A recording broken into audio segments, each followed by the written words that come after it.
yeroo hedduu Asian section keessatti accumulation uumaa, London section keessatti manipulation uumaa, real distribution kan inni agarsiisu New York section keessatti ta'a jechuudha. AMD jechuun kun A kun accumulation, manipulation fi distribution jechuudha jechuudha.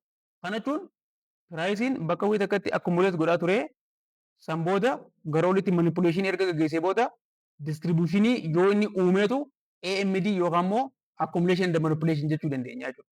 Kanaaf concept power of three yookaan immoo accumulation, manipulation, distribution yoo kana haala kamiin fayyadamnaadhaa fi yoom fayyadamnaa ka jedhu detail isaa wal faana ilaallaa jechuudha.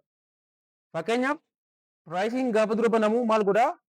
Asitti kaandiliin tokko dura reenjii kana keessatti swing high lamaan kanaa fi swing loowilii asitti uumame kana jidduutti bifa kanaatiin accumulate godhee san booda ol utaaleetii maal godhe manipulation agarsiisee jechuudha bakka kanatti. Eega manipulation agarsiisee booda akkanatti distribution agarsiisaa jechuudha. Kanaafuu manipulation agarsiisuun kun liquidity jennee fudhachuu dandeenya jechuudha. Kana fakkeenyaaf amma accumulation, manipulation fi distribution yeroo bearish market keessatti bifa kanaatiin agarsiifama jechuudha. Kanaaf fakkeenyaaf amma pricing bakka kanatti eega uumameen booda maal godhe egaa bakka kanatti ni baname, pricing inni itti baname kun accumulation dha jechuudha. Fakkeenyaaf bakka kanatti erga baname booda qishoo ol utaaleeti maal uume egaa manipulation uume, san booda gad deebi'eeti distribution uume, reenjii kana keessatti ol deebi'ee accumulate ta'uudhaan pricing cufame jechuudha.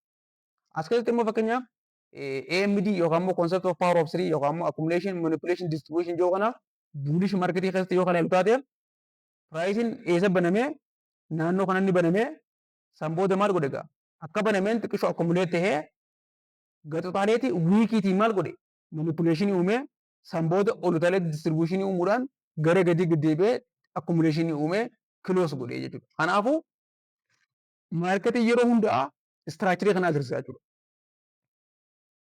Dura manipulate godha, pricing accumulate tura, erga accumulate booda manipulate namoota stop loss fi pending order kan magaalaa keessaa baasee achi booda real distribution isaa agarsiisa jechuudha. Kanaaf asitti fakkeenyaaf chaartiitiin yoo ilaallu ta'eef pricing bakka kana maal godhe asii fi as gidduutti maal godhe accumulate godhe akkana gaxuxaaleetuma dhufee manipulation dalagee erga manipulation dalagee booda distribution agarsiisa jechuudha gara oliitti. Yeroo hedduu gaa accumulation kun Asian section keessatti Asian section yookaan Asian section keessatti hojiirra oolaa yeroo baay'ee immoo dhufee kun London section gaafa seenu gaafa London section seenu naannoo kanatti manipulation agarsiisa. Distribution immoo New York section irratti yeroo hedduu mul'ata jechuudha. Fakkeenyaaf New York section gaafa banamu New York section kana keessatti immoo real distribution arguu dandeenya jechuudha. Kanaafuu maarketiin duraan dursee accumulation uumaa san booda manipulation dalageeti achi booda real distribution uumaa jechuudha.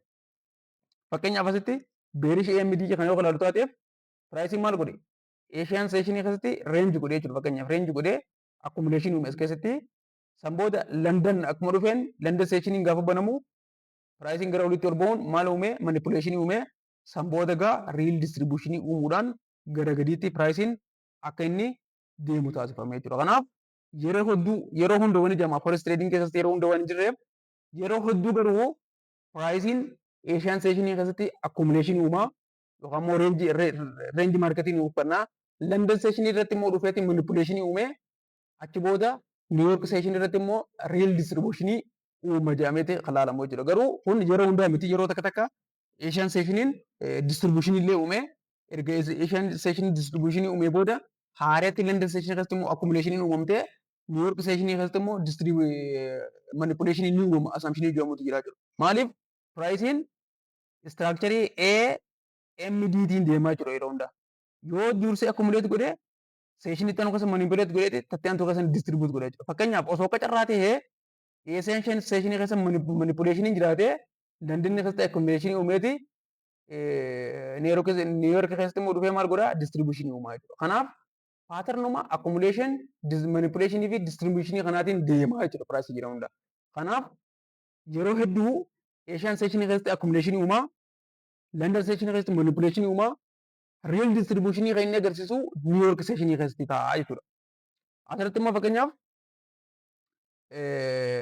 maal godha asitti seeshinii kana keessatti accumulate godhaa deemeeti manipuleeshinii naannoo kana irratti uumee gara gadiitti real distribution uume jechuudha. Kanaaf piraayitiin dura accumulate godhaa erga accumulation gaggeessinee booda manipuleeshin godhee manipuleeshinii booda immoo distribution gaggeessaa jechuudha.